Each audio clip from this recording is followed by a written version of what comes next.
Hey, this is Troy Taylor with the Championship Football Coaches Clinic podcast, sponsored by Rack Coach and Sports Workbook. I'm so excited today because I've done my second best coaching job in 24 years. I got Mike Stock, Coach Mike Stock, to get on the podcast. And Coach has been all around the NFL coaching, and he's good friends with Jim McNally. So, Coach, for anybody that doesn't know you, can you introduce yourself and tell us a little bit about where you're from, Coach? Well, I'm from Barberton, Ohio. It's a small city. It used to be a very, very important city for industry, and grew up in a town where they had 3 junior highs and 1 high school. Barberton, Ohio, used to be a state power in football and basketball, and now, of course, everything's dwindled, and the economy is down, and there's only 1 high school, and there's no more junior highs. But anyway, back in the day, in the 40s and 50s and early 60s, it was a great place to grow up. And then, Coach, after growing up there in Ohio, you went to Northwestern and played football, and Woody Hayes was the head coach at Ohio State. Can you talk a little bit about growing up in Ohio and when Coach Hayes was the coach, and then what led you to go to Northwestern? I mean, because that's a high academic school, Coach. Well, back in the day, you had to play both ways. So scholarships were not as frequent or not as many as there are just now today. You played both ways. So you normally had more than maybe 50, 55 guys on a team, if that many. And so playing both ways, you had to play defense, had to play offense, and you had to be involved with the kicking game. So the only free substitution I remember during my 3 years of eligibility at Northwestern was they might substitute a safety for a quarterback, or they might substitute a linebacker for a center. Other than that, you played. And until he got substituted, then you could only substitute once a quarter. You couldn't go back in. So until they had the all this other stuff that they're doing today, which is like 1,000 players and rotate them all, keep them fresh and all that stuff, it was not that way. But the other people were going through the same problems, so you didn't have any advantages except for the quality of players that you might have to play against. Woody Hayes had the state of Ohio in his palm of his hand. Coaches all loved him and sent the top players that they had in the state to him. He didn't have to go outside the state to have a great football team. So I was a small but slow running back and strong and a safety. So I did do some punting and do place kicking, but that was only because if the other guy was out or injured or couldn't, then I could do that, but I wasn't very good at it. Anyhow, it was an interesting thing because I was not recruited by Ohio State by any stretch of the imagination. My scholarship was given to me in April of the year that I was supposed to attend. So I wasn't one of those highly recruited players, but I was fortunate to be good enough for a guy like Parseghian, who was from Ohio. He was the head coach at Miami of Ohio, and was a freshman coach for Woody while Woody was the head coach there. So he eventually became the head coach at Miami of Ohio, and won some games, a lot of games there. And eventually he beat Northwestern, and that's how he got hired there. And he had a bird dog guy, a friend of his who he went to high school with in Akron, Ohio, a guy named Eddie Nime. And Eddie used to drive up guys around the Akron area who were not going to go to Ohio State maybe, but would like to go to Northwestern. And so he was kind of like the guy who was feeding Ara some quality people from that area. Back in the day, Akron, Ohio, where I went to high school at St. Mary's, there was rubber and tire industry was big there. Of course, you had all the big tire companies in the world there headquartered, and there were 8 high schools in the Akron area because of that. And I went to St. Mary's there in Akron, did not get the chance to go to Barberton, and played my football at St. Mary's. And Eddie Nime had come to some of our games, and eventually he drove me up there and recommended me to Coach Parseghian, and eventually I did get a scholarship there. Man, Coach, Dan Beard, who's the linebacker coach at Millersville, he's a heck of a coach. He's asked a question. He's watching on Facebook. He said, Coach, what was it like to play for? And this is before you even started talking about him, because I didn't even know that you played for Coach Parseghian. That's how, Coach, I'm not the sharpest tool in the shed. I mean, I didn't even know you played for Ara Parseghian, but he wanted to know, what is it like to play for and coach with Ara Parseghian? Phenomenal. Lucky I was there to go to that school and learn what it was really like to be a first-class individual playing for a first-class individual.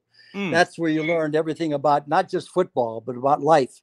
And I know at the end of practice, his wife used to bring the kids out for him to have a chance to see them, because they worked till after 10 o'clock and then went home, and he was always in before 7. So it was a lifetime for him. And I always wanted to be a coach. I felt that way when I left high school, that one of the things I wanted to do was I wanted to teach and coach. If it meant coming back to a high school to teach and coach, that's what I wanted to do. But I wanted to be involved with that, with sports and academics. And I went to the right school and played for the right guy, the right person. I also had a chance to play baseball, which he allowed me to do. He used to be a pitcher back in his day. And so I was a catcher, and there was a guy named Fred Lindstrom, who was a Hall of Famer for the old New York Giants, was a third baseman. And I played for him at Northwestern. He was a great coach and a great man. And so I had two people I really looked up to that I had a chance to play for. But Ara allowed me, after spring practice my sophomore year, he allowed me to go out for the baseball team and play baseball. And Fred, one weekend it was a doubleheader. I caught the first game of the doubleheader, and then went to spring practice, played the scrimmage in spring practice at 1:30. So I caught a baseball game at 10 o'clock, and then went over and scrimmaged on the spring game, the final spring scrimmage game. Well, that's amazing, Coach. And Coach McNally, I always ask him, and he says he doesn't like to talk about the history of football, but I kind of asked him, who did he learn from? And he told me that Ara Parseghian's offensive line coach was really the best. And he's still Jerry alive. Wampler. Ed Wampler. Jerry Wampler. Jerry Wampler. He talks about him all the time. Was Jerry Wampler there at Northwestern with Coach Parseghian then? And do you know Jerry? Jerry Wampler was not there, but Jerry Wampler had played for Coach Parseghian at Miami. See, all those guys were Miami grads. The guys that were on Ara's staff at Northwestern were all Miami grads, except Alex Agassi, who was a great all-pro, NFL all-pro, and a great college player. Back in the days, he played at Illinois for a while, played at Purdue. And because of the split situation where he was in the military and came back and finished his college, I think he went to Purdue first and then then Illinois second, but I'm not sure if I've got it backwards or not. But Alex Agassi was our defensive coordinator at Northwestern. He was another great human being and a great man in his own right, not just in football, but just teaching people how to live their lives and how to grow up and how to be responsible. Very, very smart man, and also a great humanitarian, if you will. But all of those guys were there. The reason why I got when I first got out of the service, I became a high school teacher and coach at Akron South, where Ara had gone to school. Wow. And then one of his coaches while they were at Notre Dame got the job at the University of Buffalo. And that's where, and he called me and hired me as the freshman coach to come up there. So I was with one of the guys that I played for at Northwestern, who became the head coach of Buffalo, Doc Urick. And that's when I met Jimmy. And so he kept Jimmy on to get his graduate degree. And he became my offensive line coach for our 5-game schedule, if you will. So we ran the scout team during the week. And then Fridays we had our game either at West Point or at the Naval Academy or at Ithaca College or at Manlius Prep. And then we also had, I think I mentioned Syracuse. We played, those guys were too good for us, but they were tough. And we learned a lot. But anyway, so that's why I knew Jim McNally. And one thing happened when I eventually got to Notre Dame. He was still at Buffalo, and he was going to the National Coaches Convention. And he called me and said, "Hey, Mike, I need a job. What the hell am I going to do?" He got family now, and he got kids and all that stuff. And I said, he said, you know any jobs open? I said, yeah, I know a guy. I think he can get this job. He said, who? I said, well, this guy is going to get the job at Marshall. And that's when after the plane crashed and they lost all the players and the coaches, and they didn't have anybody. They're going to start from scratch. And the guy, Jack Langle, was going to become the head football coach. And you all remember the movie, remember Marshall? Yes, sir. So anyway, I called Jack McNally. He wanted me to go there as the offensive coordinator. I said, I'm at Notre Dame. I'm not leaving right now. I got lots to learn. So he laughed. He said, well, you know any good young football coach? I said, yeah, I got a guy named Jim McNally. Be a great offensive line coach for you.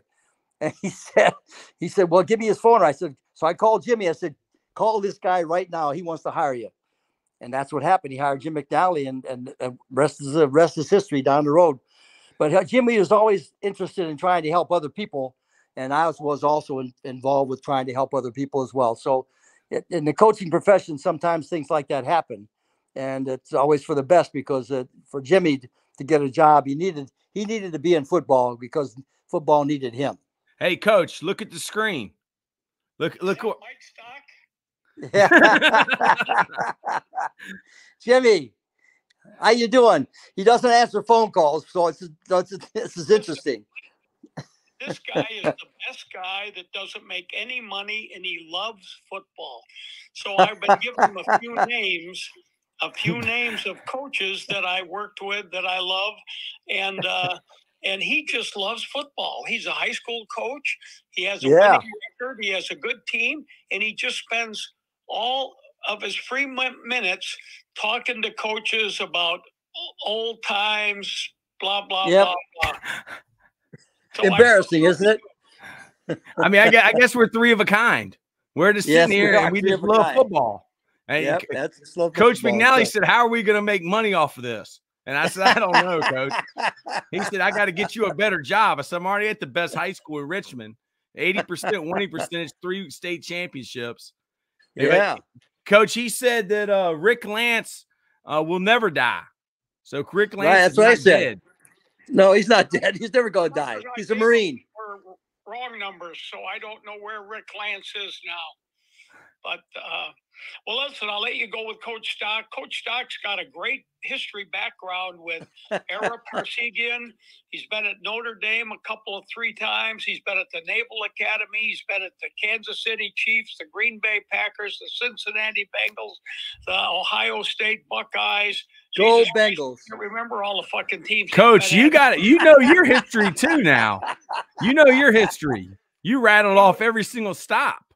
He was at he did. He was at Buffalo as the freshman coach. Then he went to the Naval Academy under a guy named Rick Forzano, who chewed me out. Not true. That's not true. With him. Bill Elias first. Then Rick Forzano didn't want to hire me.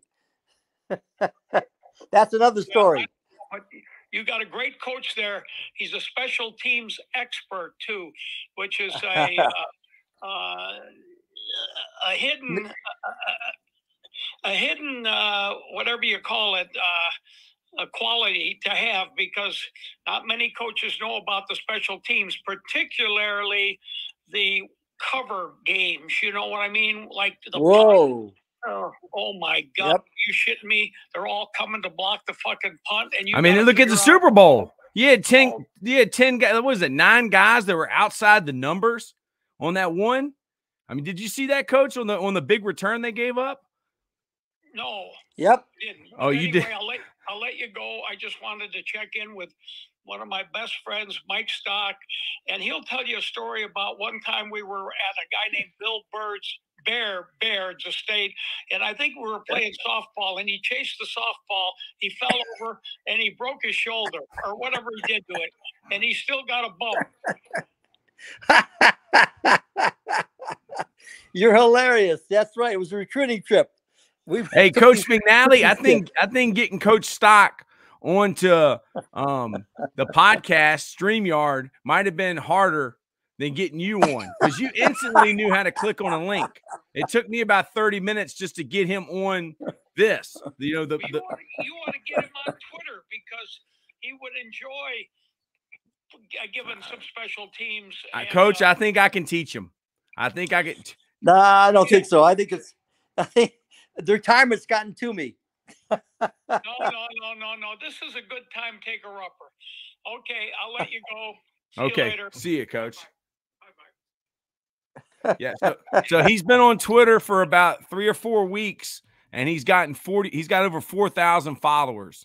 And he's already gotten in trouble with his wife a couple times because he's not paying attention to her. Carolyn's probably all ticked off. That's right. Man, she was the secretary of Buffalo when I was there. Man, he got me to FaceTime with her one morning and said, tell her how we're going to make money off of this. And I was like, Coach, I don't know. I was like, I don't know how we're going to make money, but just having you as my friend. I mean, I'm a high school coach from Richmond, Virginia, and I'm friends with Jim McNally. I mean, that don't get no better right there. You can't find anything better. It's exactly right. Yeah, Coach, now I got you to be my special teams guru. You can just coach me up. So, I mean, I got offensive line. I got special teams. I mean, I'm so lucky, Coach. So was Buddy Ryan still at Buffalo? Because Coach McNally tells a story about he doesn't have a nose because of Buddy Ryan and his drills. I don't remember if I think that wasn't Buddy Ryan was not there when I was there that I remember, unless he was coaching defense and all of that. But there was a different head coach, and I think he was the guy used to be at Denver. But I'm not real sure. I don't remember that so much anymore. Yeah, Coach. Because I never went to any of those games down at War Memorial Stadium. That was an old baseball stadium. It was bad and old. Yes, sir. So you were at Notre Dame from 1969 to 1974. So, I mean, how many national championships did y'all win? My great friend, Kelly McMillan, is a huge Notre Dame fan. He did 3 hours one day talking about the history of Notre Dame football. I should get him on here. We were there, and we won the national championship in 73 against Alabama, 24-23, the final. Before that, we were close a bunch of times, but was not involved with that when the winning one, except for that one game. But we had some fine players, some great players, and some great wins during that period of time. But got close, but didn't get it done except for that 1 year. But I will say this: we went to the Orange Bowl and probably shouldn't have been invited, and got killed by Nebraska with the year they were national champions with the Johnny Rodgers and all those people. They had about maybe 8 or 9 or 10 all-pro people coming off. That's the group of people that played for them there, and so they had a great team. But a year from the day that we got annihilated, 40-6, I think it was, we won the national championship in a New Year's Eve game against Alabama in the Sugar Bowl. So we got revenge.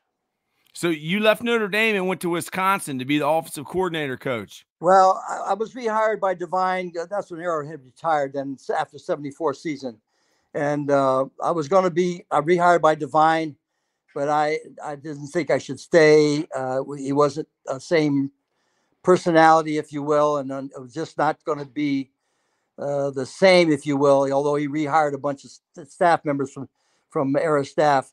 He had his own people he was going to bring in. I had always been involved. Coach Parseghian always had people on the staff involved with the kicking game in all the facets. And Divine was going to bring a special teams coordinator in, if you will. So I was not going to be involved with any of that anymore. And I always felt it was an advantage with the whole staff involved with coaching the special teams.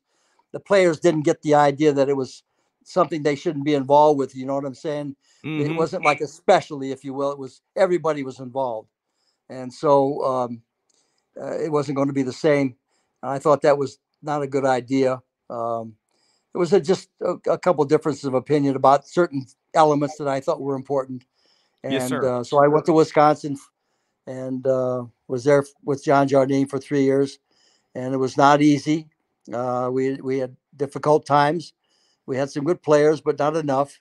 And eventually he got fired, and so did the rest of us.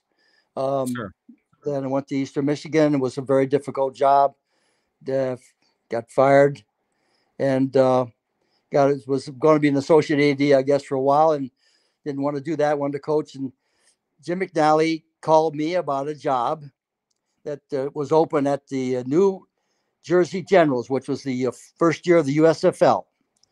And he said they want to hire a running back coach, and I gave him your name. So he called this guy right now. So I called the guy, and the guy named Chuck Fairbanks was the head coach, and he said, "I want you to take a plane ride out and talk to me." So I went out, took a plane ride out to the New Jersey Generals, and he hired me, and I ended up going from losing a lot of games at Eastern Michigan to being able to coach one of the best running backs ever. Herschel Walker came there, left school, and wanted to come to the highest paid place that you can get to, and surface as a great running back in New York City area. Played in Giant Stadium, of course, and so that's what my 1 year with USFL was.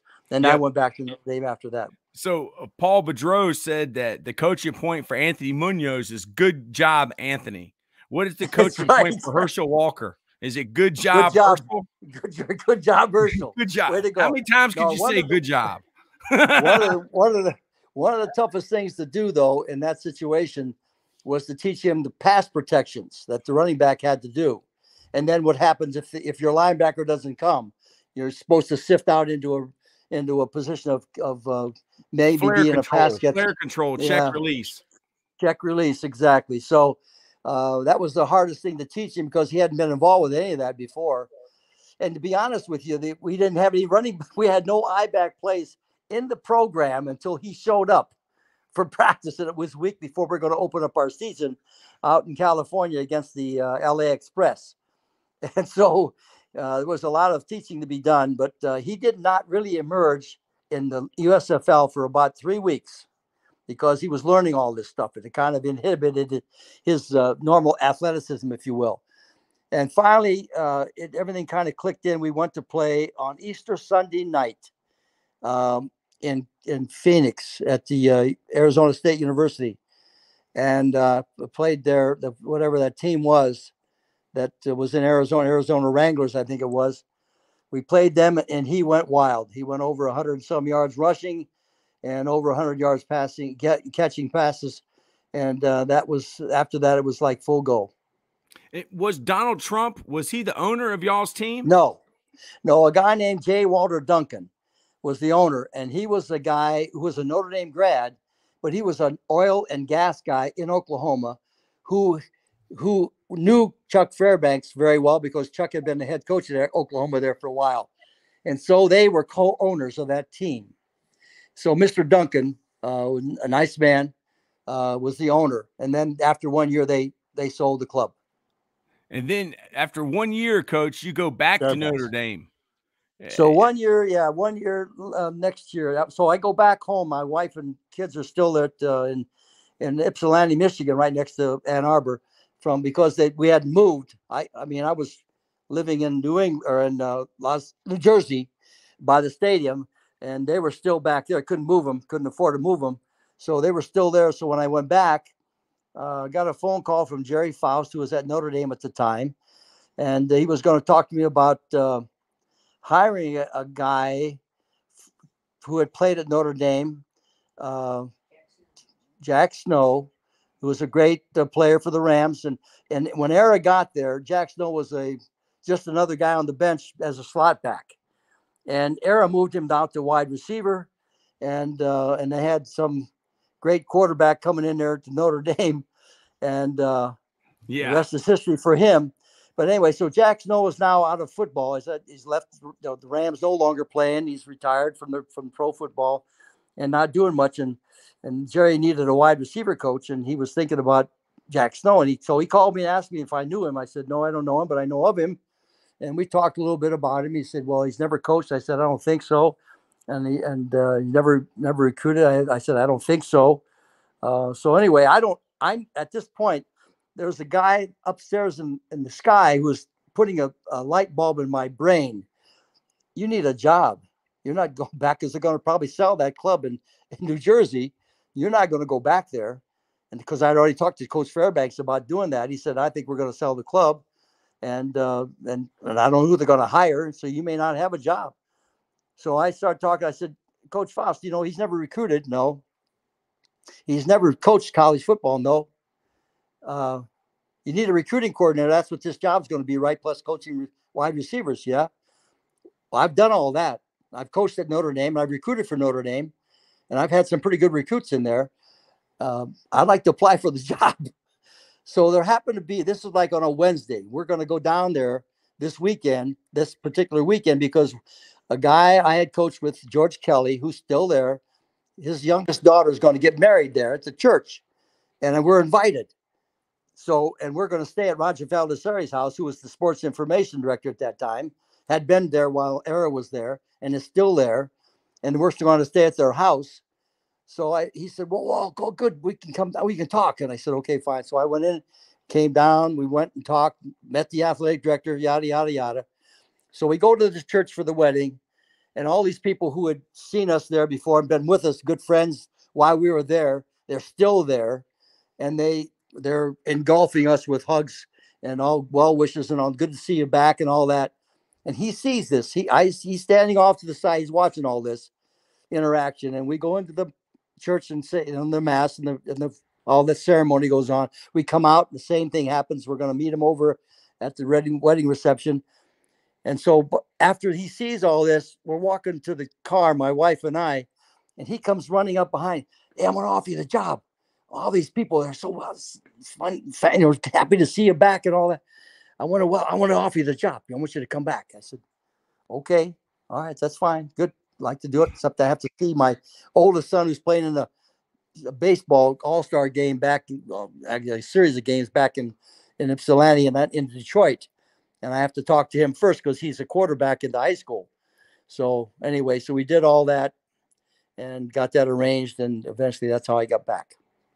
And so when you were at Notre Dame, is that the same time as Rudy Rudiger and the Rudy story occurred? Yes, with Coach Parseghian, though, not with Coach Faust. He was there with Coach Parseghian. Yes, I was there. And my brother, who was 15 years younger, was a guy who played defensive end for us and was with the starting defensive end in that game against Alabama. And the opposite guy was Ross Browner, was the defensive end on the other side. So Jimmy was voted the captain of the team. So he was there when Rudy was there. Yes. And so is the movie, I mean, like, remember the Titans has been changed a lot. Is the movie been changed a lot from reality? It hasn't been changed at all from what I understand, but I'll be easy. Okay. I'll be easy. Okay. So I know that Rudy was there. He was part of the deal. This priest was trying to, promote this kid who wanted to play badly, but he was very small and he was a defensive lineman and all of that. But he didn't live in the stadium because there was a proud German who was very responsible for the field, who was not going to let anybody stay in that stadium. Believe me, we didn't have a key to the stadium. If we had recruits coming in, we had to go see him about being able to schedule a time when he would be there to open the gate to allow us in to go on the field and to come out, and he locked us back out. So this guy was a very meticulous man, and you didn't fool around with him. Even Coach Parseghian didn't fool around with him. The stadium was his. So nobody lived in that stadium. Nobody, and he didn't live in the stadium either. He won't allow that. So you've talked a lot about these coaches that you've had or been around, and that they were great men and they changed lives. But how did they teach their players? Did they show them, or what's the secret? Like, is this something that all the great coaches share? Well, the big thing is they're gonna be after you're gonna be demanding, and they're gonna be vocal, and they're gonna be fair. Yeah, I mean they know there's gonna be mistakes. They played, so they know there's gonna be mistakes that are gonna happen. They just didn't want a bunch of them and didn't want to repeat it. That's the biggest thing. No repeat errors, no repeat mistakes, and it's up to you as a coach to make sure that whatever mistakes they made were going to be taken care of immediately, not in a half hour or not in tomorrow's meeting. So on the field, you coached them hard. You coached them on the field. That was the whole deal. You coach them on the field. and he coached them before they got off the field. But you didn't wait till the end of the play. Sometimes you're coaching them as they're coming back to the huddle, because normally speaking, we had 2 or 3 teams lined up to play to get ready. In other words, when one team finished the play and they're jogging back to get in the huddle, there was another team breaking the huddle to go up and start and do their repetition, if you will. Man. So you're there at Notre Dame for 3 years, and then you get a call to go to pro football, and you go to the Cincinnati Bengals. Did Coach McNally have something to do with that, Coach? It had everything to do with that. They didn't have a special teams coach at that time.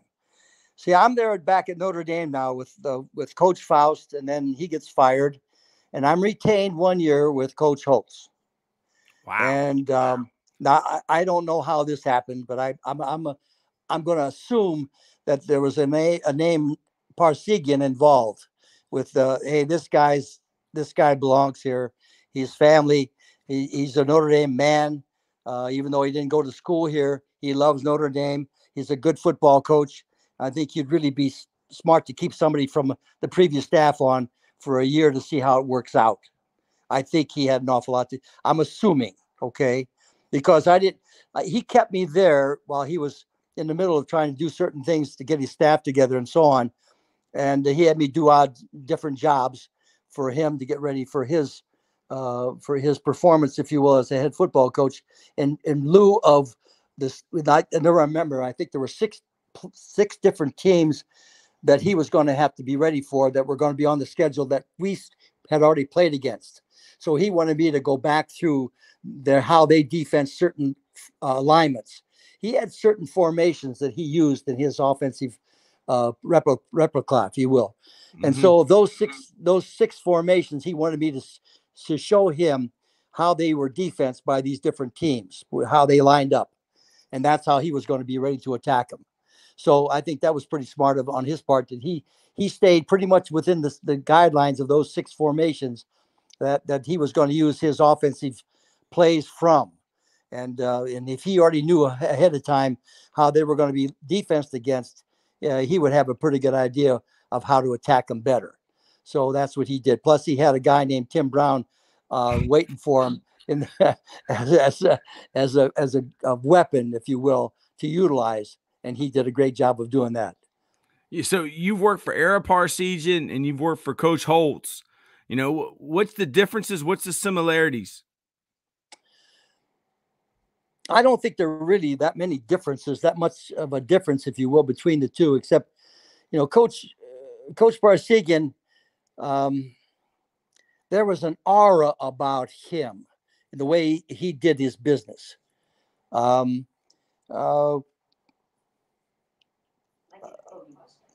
Yeah, well, when he walked into a room, people stopped. And that I don't know how I can explain that. But, I mean, it's the same thing happened when Bear Bryant walked in the room. You could hear his shoes, people said. Yeah, if there was an event we were invited to occasionally, but as a head coach from Eastern, then part of Coach Parseghian's group, if you will, there was a thing called Bogey Busters back in the day, back in Cincinnati. It was actually outside of Cincinnati. I'm trying to think of now what's the name of the town.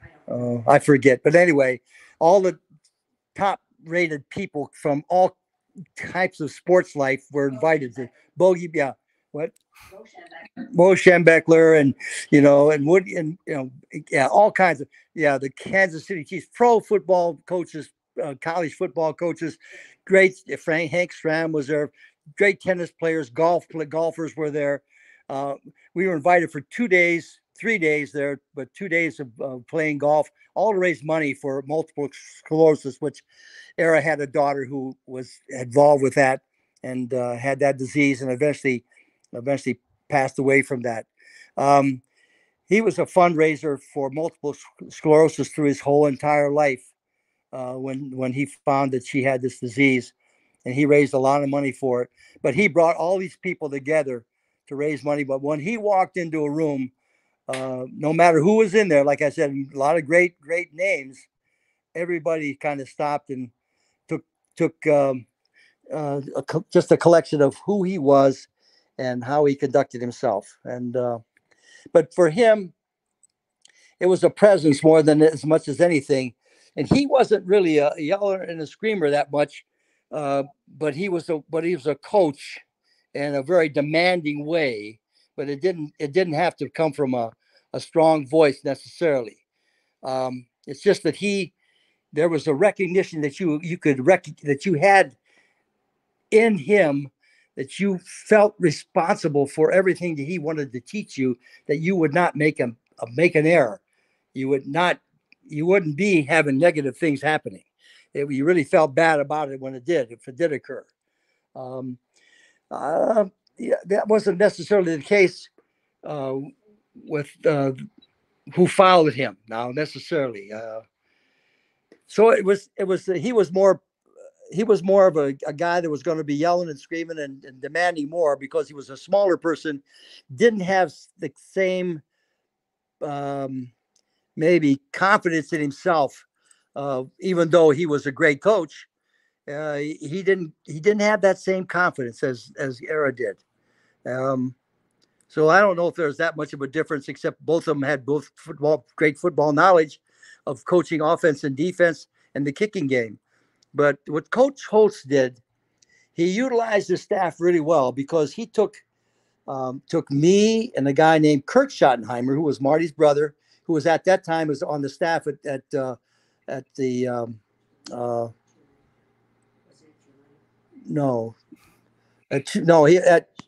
LSU. He was on the staff at LSU. He brought him as the linebacker coach up to Notre Dame. Then that's when Kurt and I met. And then he had Foge Fazio, who had been the head coach at Pittsburgh for a while and was very successful, but he was out of a job. Coach McNally tells stories about him, Coach Fazio. He came in as our defensive coordinator then at Notre Dame. And then he had George O'Leary. George Stewart was the outside linebacker coach. So Coach Schottenheimer, Coach Stewart, and Foge Fazio were four guys that he had trusted about special teams. So we were basically the special teams coaches on that staff. He would meet with us and what we're going to do and how we're going to put this in and how we're going to do this. And then we would go out and pre-practice and put that together. So after 1 year with him, Jim McNally called and said, "We need a special teams coach here. We don't have one. I'm recommending you." I said, "No, don't do that, because if he finds out, I'm going to be fired. Don't do that," because he said, "Nobody will know." I said, "Yeah, right. You're going to coach. You're going to hire a guy out of the special teams that's from pros anyway. You're going to go to the Senior Bowl and hire a guy out of that thing. So I'm not going to worry about it." He said, "But you can't tell anybody if you put my name in there." Okay, fine. So anyway, then, of course, Coach Schottenheimer, his brother, is the head coach of the Browns, and they eventually go to Kansas City. Well, he hires Kurt off the staff to become special team coach with the Chiefs. And I eventually get hired down to Cincinnati Bengals. So that's two of us who've left. George Stewart gets hired over Pittsburgh Steelers as the special teams coach. That's three guys. Then Foge Fazio gets hired as the special teams coach at the Falcons. He gets hired. So off of that staff, there were four guys, because we had worked at special teams. We all unbelievably get hired by the NFL teams to coach special teams. A lot of teams didn't have special teams coaches in the league at that time. They had guys on the staff who may be coaching running backs, but maybe had kickoff return. And maybe one guy had the offensive line, but he coached kickoff coverage, and so on and so forth. And they had to take a lot of their time out of their own positions of coaching their linemen or the backs or the whatever to put in the special teams game plan for the week. And they didn't like it, because they were getting beat on special teams because they weren't paying enough attention, and they weren't doing specified things that they maybe could take advantage of if they had a chance to study the opposing team special teams better. So that's when Jimmy said, "Hey, they're going to hire a special teams coach, and I'm putting your name in." So that's what happened. You're there for 87 and 91. You were there 4 years. Yes. Y'all played in one Super Bowl during that time against the 49ers? Yes, 88. In 88. And then you go to Ohio State, Coach. Being from Ohio and then going to Ohio State to be the receiver coach. And he asked me to do one thing, and I said, yeah, I know what. He said, what? Coach the punt protection, the coverage. He said, yep. So I coached wide receivers, and then I coached the punt protection and coverage. Yeah, so that was from 1992 to 1994. And then you went to the Kansas City Chiefs with Coach Schottenheimer, correct? Right. And you were the special teams coordinator then. So when did you first? See, what happened was his brother was still there, but one of the defensive coordinator left to go down to Tampa Bay. I think that was Tony Dungy. And so Kurt wanted to coach secondary, but he couldn't find a special teams coach. And he was talking to a guy that I coached with at the New Jersey Generals, who was then now in the league coaching special teams himself, Bruce DeHaven. And he said, I'm trying to find a special teams coach, and I can't find one Marty wants to talk about. And he said, now he didn't think about me, and we worked together at Notre Dame as special teams. And anyway, so Bruce DeHaven says, well, what about Mike Stock? Oh yeah, he said, where the hell is he coaching now? And Bruce said, he's at Ohio State. Oh, you're kidding me. So he calls me up. Hey, how you doing? Good to see you. I talk to him. And so we kibitz a little bit about what's happening. And he said, would you be interested in coming back in the league? I said, well, I might with the right guy in the right place. He said, what about here in Kansas City? I said, well, what are you going to do? He said, I want to coach the secondary. Marty wants me to find a guy that he would be comfortable with or would trust. And he said, so I can coach the secondary. I want a guy to find a guy. Would you be interested? I said, I might be, yeah. So he said, well, Marty's going to call you tonight. So he says, I hang up, and Marty calls that night. He asked me if I want to come for a visit. I said, yeah. So I went and visited, and basically I'm visiting with Kurt. Marty's in meetings they had a new thing going on with free agency, and he already had time. And so eventually he comes in and says, hey, can you leave a little later? I said, yeah. So he said, let's go have lunch. So it's by 2:00 by then. So we go and we start using napkins. He's asked me about this, asked me what do you do here, we do there.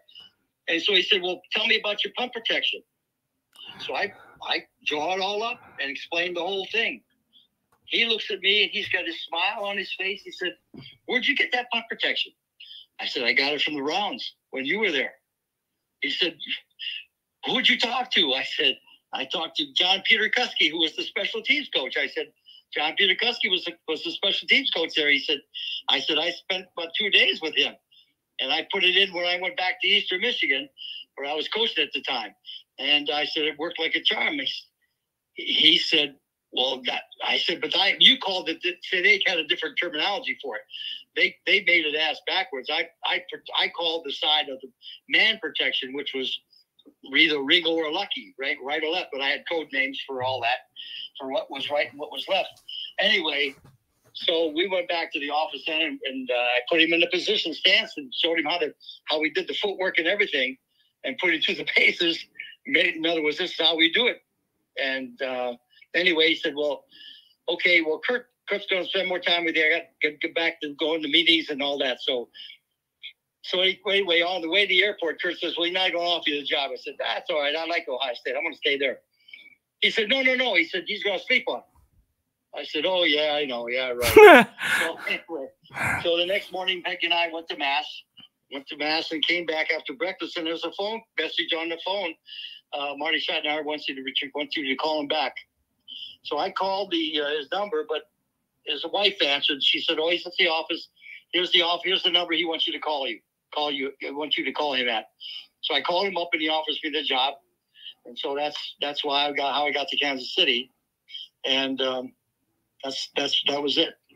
Jim, we had a great return guy there by the name of Tamarick Vanover from Florida State, and he was dynamite. He made a lot of people happy.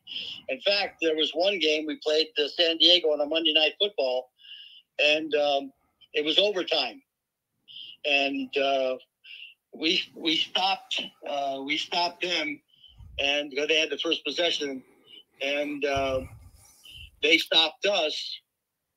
I'm sorry. Yeah, we stopped them, and then they punted to Marek, and he went, I think, 92, and game was over. I want to ask you about your punt return, because when Coach Holtz was at South Carolina, he said to have a good punt returner, to have a good punt return, you got to have a good punt returner. And then, pretty much it was everybody's got a man, and you block them out. Because I guess when the punt team, when they fan out, then the punt returner hits it right up the middle. Well, that can happen to you, but not all the time. In fact, against Southern Cal, the last game with Notre Dame with Coach Faust or Coach Holtz, we had a guy named Tim Brown. Yeah. And we were behind by, I think, 17 points or whatever going into the fourth quarter. And he had a punt return to take us down into an enemy territory deep that eventually got us a touchdown and a few plays thereafter. But it was because of Tim Brown. And, of course, he made some great catches for some long passes that enables us to come from behind to win that game with a field goal at the end. Anyway, so you have to have a good punt return guy, and Timmy Brown was key.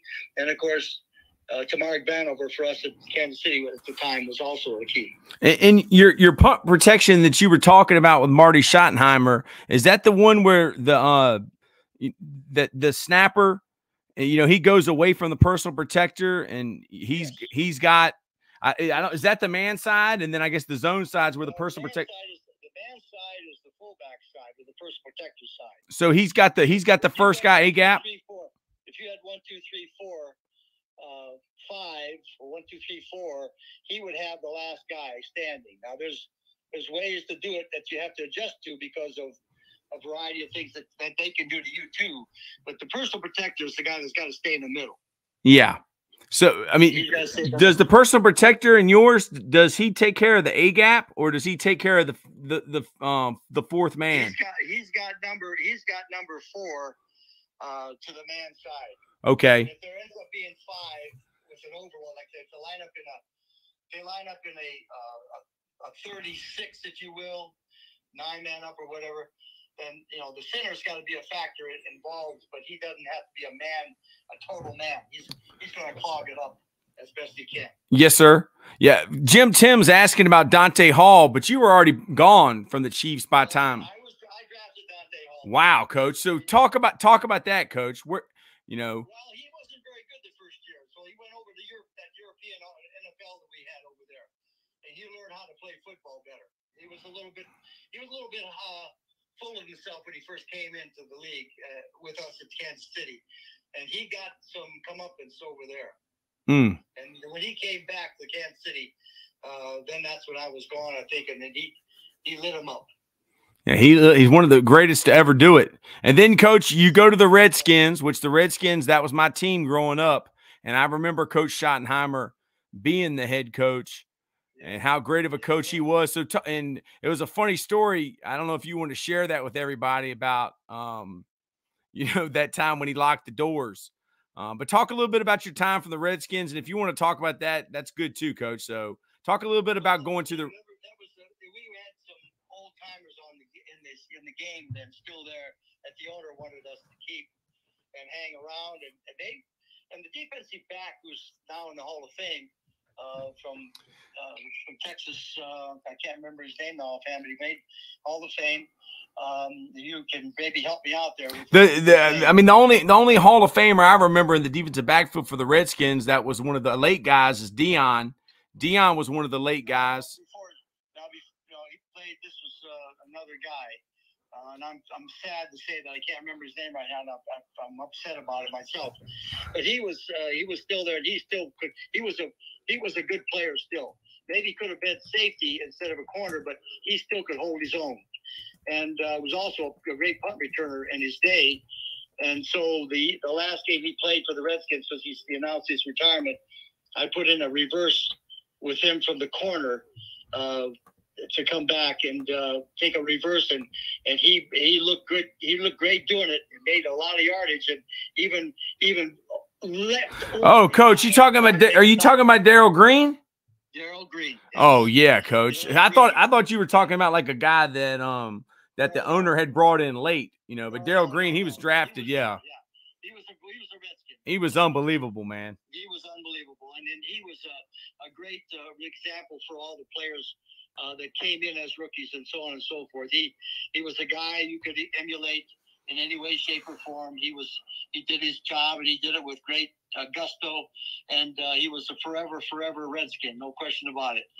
And so I put that reverse in for him just because he wasn't the return guy he'd like to have been anymore, but he was certainly a threat once he had his hands on the ball. So, and he had a great run on that, probably about a 30-yarder on a reverse on that, but made a great highlight on the tape for the Sunday games coming up. And actually the Monday night's games that they showed before from the Sunday game. Anyway, he was really. Then I had a chance to see him as he was voted into the Hall of Fame, because when I was at Green Bay, we coached the Pro Bowl that year that he was in the Hall of Fame. And so when he was over there they had one of those introductions at halftime kind of thing. Yeah. And he was there. He didn't realize I was there, but I had a chance to shake his hand and congratulate him. That they announced the Pro Bowlers over there at that time. Did you have Brian Mitchell? Was Brian Mitchell a returner with the Redskins? Well, here's a funny story for you now. Brian Mitchell was a Brown because Marty had drafted him. Yeah. Okay, so now we were having trouble with our return guys at Washington when Marty was there. We couldn't find a guy, and Daryl wasn't. He couldn't do that anymore on a daily basis. Daily basis, and because you get beat up doing that thing. So anyway, so Marty says, "Well, we got to bring some people in here." So we said, "Well, what about this guy?" Kurt and I said, "We went to Marty." Said, "What about bringing him back? Because he hadn't played in a while." So we brought him in for a tryout. And I had the judge machine out there, and I'm having him on his stomach and shooting the ball, and then having him get up and try to find it and catch it. And I wanted to see, did he still have the tools, if you will? Mm-hmm. I had him on his back. I had him on his over here on the left. I shot the ball way to his right. Had him run and go get it, and batting in the other side, the other way. Have him over to the left. Shot the ball to his. Or on the right, have him shot the ball to the left, and have him run and go get it. And I worked his ass out. Now, I know Marty's up in his office. He's got windows where he can see the practice field. So he knows what I'm putting him through. And so after I'm done with all this, of course, the kid he's out. He's knocked out, man. He hadn't played football in years, and he's exhausted. Anyway, so I come up to the office. I said, "Well, what do you think?" And he said, "Well, what do you think?" I said, "Shoot, he's the best we got, man. He'd be better than what those guys we got lined up right now, so let's bring him in." So we bring him in. We're playing the New York Giants that game that Sunday, and I got him a lot of practice, but I didn't work him out as badly as I did on those drills. And he's ready to go play the game. And so the first series, we stop him, and they're going to punt the ball. They punt the ball to him. He starts up the middle, makes the break to his right, and goes down the boundary for a touchdown. So first, that's the ball in I don't know how many, 2 or 3 years, and he scores on the first catch. I'm going to tell you what, everybody's gone crazy, man. And Marty had got the biggest smile on his face you could ever imagine. Yeah, wow. That's a great story, Coach. Yeah, and he's a great player. He's a great player in his prime, and he came back and showed us he could still do it. Boy, it was impressive. Yeah, Coach. So, and what a nice guy too. When y'all got let go at the Redskins, I didn't get let go, but I explained the story maybe. But of course, there was a guy there from Georgia Tech who had coached and was now the confidant of the head coach, and he liked me for some reason. He always came and sat in my special teams meetings, and so he put in good words for me to Coach Spurrier, because Coach Spurrier didn't have a special teams coach and didn't know who it could be to bring one in, to be in the NFL. So anyway, so he listened, and he hired me, and I was his coach until he retired from football from NFL. Man, Coach. And then you left the Redskins and went to the Rams for 1 year, and then Green Bay. What would you like to talk about with those years, Coach? I don't want to talk about the Rams. That was a very dismal year. It was a bad decision on my part. I could have gone to Denver, and I should have. Or I could have gone to the Bears and could have. But the year of the Rams taught me an awful lot. First of all, there's a lot of humility, so it was good for me. But anyway, then the guy that was the head coach now at Green Bay had just gotten the job.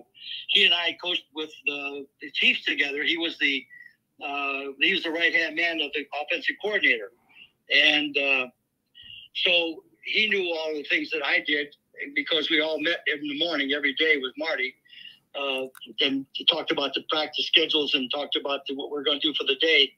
And so he knew what I was doing with special teams closely. And so he calls me when he gets the job with the Packers and offers me the job and says, I want you to come up and put the same stuff in that you did with the Chiefs. And I said, that's great. So anyway, now he's coaching with Dallas now, of course. Yeah. So I did. I went up there and we didn't have a very good team in 6, but by 7 we had the right ingredients. And in year number 7 or 2007, at the combine, I was supposed to go to check out the kickers and the punters. If we needed a kicker, and I just would go in there, and I know this sounds funny, but my whole thing about kickers is you can hear the ball on the foot. Yeah, like a shotgun. It's a boom. It's not a click. Boom. It's not a punch. It's not a crash. It's a boom. The boom on the foot. It's not a spray. It's not one of those. It's a boom. So I went in there, and I was supposed to hire an assistant for the head coach, and I hired a guy that he already knew, which I didn't know about, but he knew, and I hired the right guy. Anyway, so we were in there, and I said, hey, you put down the misses and the makes. I'm just going to close my eyes here for a while. And he kind of laughed. He said, what are you doing? I said, I'm listening to how the foot meets the ball. Mm-hmm. He said, you're kidding. I said, no, I'm going to find out how the foot meets the ball.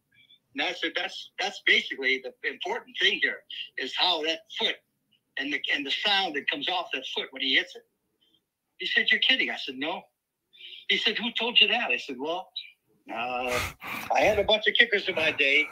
I had some great kickers in my day, and I said, that's part of the deal. That those guys have always taught me a lot of things. I learned from them as much as I taught them. Mm-hmm. I learned from them. So anyway, so I did that, and the guy that stuck out was a guy from Colorado who's still kicking for those guys up there. Man. And he may be retired, but he's broken the record now for consecutive games played for Green Bay, broken Favre's record of consecutive games played for the Packers. So anyway, so we were. The story is now we meet with the draft people and the front office people about who our selection is going to be. Now there were probably about 5 kickers to be picked in that draft, and I know who they wanted. They wanted a guy from Arizona who had the worst percentage of made kicks in his 3 years, being the kicker down there. And I said, well, I don't want any part of that guy. That guy, he's got a strong leg. He's going to be a kicker. We got kicking cold weather up here. I said, yeah, I got a guy who's got a strong leg. And he said, yeah, but he's kicking in the elevation. So I said, wait a minute. I broke down his kicks when he kicked in games that Colorado played outside of Colorado. Mm-hmm. When they played these other teams in Iowa and in Texas and in these other stadiums down below the altitude, where it's not high altitude. And his kicking average basically is better down there than they were up there. So anyhow, they didn't like that. And I knew they didn't. So anyway, on draft day, those other guys got picked. In fact, one of the guys with the worst leg, not the strongest leg, the guy was a left-footed guy from UCLA. He got picked first, and he didn't last, I don't think, a year, maybe 2 at the most. But he got cut from the first team he got picked on the draft from, and until he went to the second team, and then he got cut from that team after the second year, I believe. But anyway, so now it's time for the draft for us to go down. So they call me up. Come on, Stock, your pick's coming up. So they take me down, and on the way down, the guy that they wanted to be to have, or wanted Green Bay to pick, was taken by the Dallas Cowboys. Mm-hmm. So by the time I got into that door, I'm starting to chuckle. They said, well, I guess you're going to get your guy stock, the guy from Colorado. And I said, yeah, I guess I'm going to get him. But you know what? This guy's going to be here for a while. And they all kind of chuckled, see. Mm-hmm. Well, he came in, and you know what he did his rookie year? And I didn't even know it. We're going to go to the Pro Bowl, and the guy from Dallas gets picked for the Pro Bowl. And he didn't have that many good kicks in the league. But our guy led the league in scoring. This is the rookie year. How about that? Yeah. And nobody even talks about the guy. So I never did understand it. But the guy who was picked by Dallas and who was kicked in our Pro Bowl that year is still kicking, but he's kicking for New England Patriots. So there's still two guys out of that whole group of guys, about 5 or 6, that were picked in that year that were so many good kickers that they're still kicking the league, and just those two guys. And Mason Crosby. Mason Crosby. From Georgetown, Texas. That's a great city for football. Texas guy and a great young man, and married, and I think he has 3 or 4 children now, but a nice family, and great mom and dad, and a hell of a guy. Even keeled. Not too much this, not too much that. And I know that he's got some back problems, and I know for a while they had to bring in a guy to kick off for him for a couple of games until he felt better. But I hope he still keeps going, because he's a great kicker. Yeah, great kicker. He's had a long career, Coach. I always said to him this. When you're having a rough time, I always just say, save your videos. But when you're having a rough time, don't play around with, I should do this, I should go back and look at the kicks you made. Go back to your history and go look at those again. And then just go back to do the same things. Yeah, Coach. And what about punters? What's the best punter you've ever had? Oh, there's a guy named Louis Aguiar. Probably was one of the better punters I had. And at the Chiefs? At the Chiefs, yeah. And he was a product of the NFL Europe. He came from there. He was also a great holder. When did that really start? When did they start doing that with the punters holding? I don't know, but the quarterbacks didn't want to do that. Yeah. They didn't want to get hurt. And so the punters had the next best. And this is when I used to talk about punters and clinics, mm-hmm. I would say that the guy with the best hands on your team should not be your wide receiver. Should not be a tight end. Should be your punter. Because that guy's got to catch the ball cleanly and get the ball away in so many seconds that he's got to be the guy with your best hands. I used to put him on the jugs machine all the time. But I used to feed him all these bad passes. So that I don't want the center to do it, because I don't want to get in bad habits. Yes. So I used to put him on the jugs machine and had him catch the ball countless numbers of times. And I used to rev it up pretty high, too. The speed-wise. Yeah, Coach. I used to blister their hands for that. Absolutely.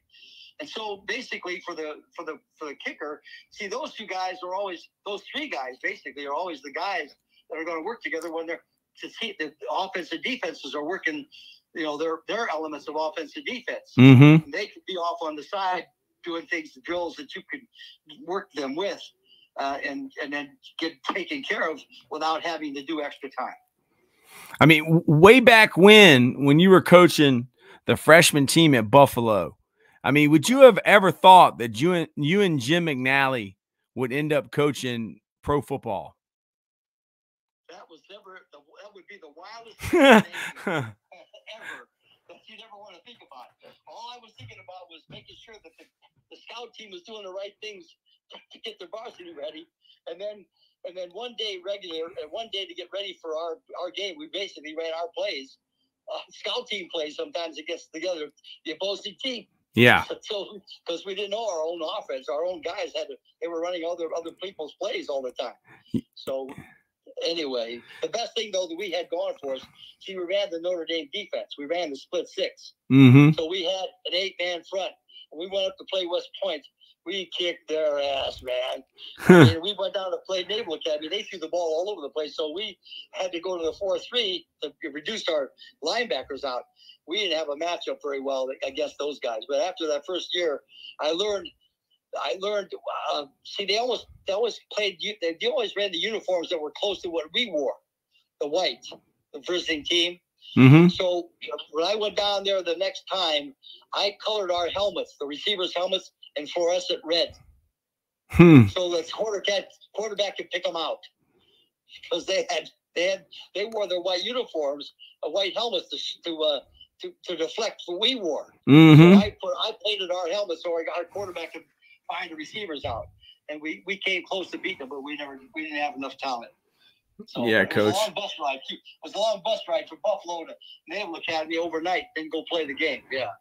Yeah, Coach. So I appreciate you coming on today, Coach. And I would like to get you back on to talk about some special teams, and we could figure it out, Coach. You know, if you have. I'm not very good at figuring it out, but maybe my wife could be here and she could help me. I mean, I think that if you had like a PDF or you had a PowerPoint or some presentation, or even like Coach Mountjoy, he's 85.